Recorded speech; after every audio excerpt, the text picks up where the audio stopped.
नमस्कार,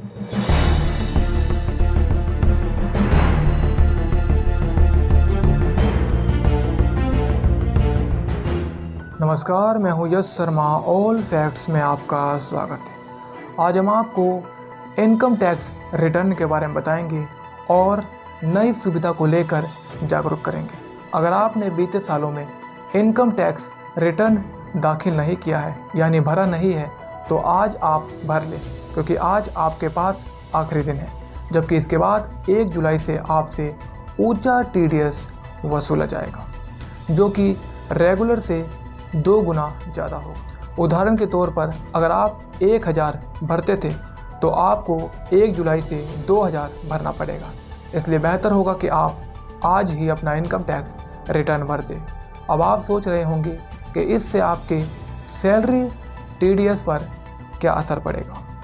तो हम आपको बता दें कि आपकी सैलरी, प्रोविडेंट फंड पेमेंट समेत कुछ और इनकम को इस नियम से बाहर रखा गया है।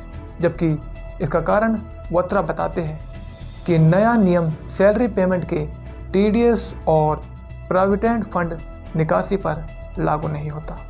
लॉटरी और घोड़ों की रेस पर भी नया नियम लागू नहीं होगा।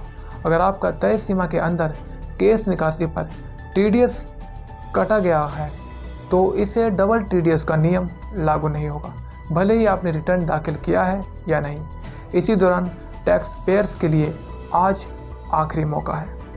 हालांकि TDS रिटर्न दाखिल करने की डेडलाइन इनकम टैक्स डिपार्टमेंट ने समय को बढ़ाकर 15 जुलाई 2021 कर दी है, लेकिन ऐसे लोगों के कारण जिन्होंने लगातार 2 साल से अपना TDS दाखिल नहीं किया है यानी भरा नहीं है और TDS की रकम 50,000 रुपये या इससे ज़्यादा है, तो उनके लिए आज आखिरी मौका है।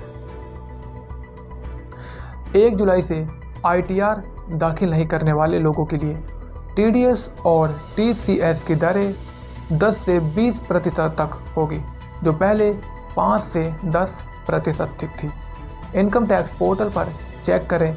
21 जून को इनकम टैक्स डिपार्टमेंट ने अपने पोर्टल पर TDS काटने वालों के लिए एक नई सुविधा जारी की है, जिसमें आप ये जान सकेंगे कि आपने अपना IT रिटर्न भरा है कि नहीं। हालांकि इंडिविजुअल वित्त वर्ष 2020 से 2021 तक में कमाई गई इनकम के लिए टैक्स रिटर्न 31 जुलाई की बजाय 30 सितंबर तक भर सकते हैं। अब तक ऊंचा TDS सिर्फ उनसे लिया जाता है जिनके पास पैन नहीं है, लेकिन अब उनसे ज़्यादा TDS वसूला जाएगा जिन्होंने टैक्स रिटर्न दाखिल नहीं किया है। आज के इन्हीं तमाम खबरों को लेकर हम आपसे अलविदा चाहते हैं। आपसे फिर मुलाकात होगी अगली जानकारी को लेकर। तब तक के लिए नमस्कार।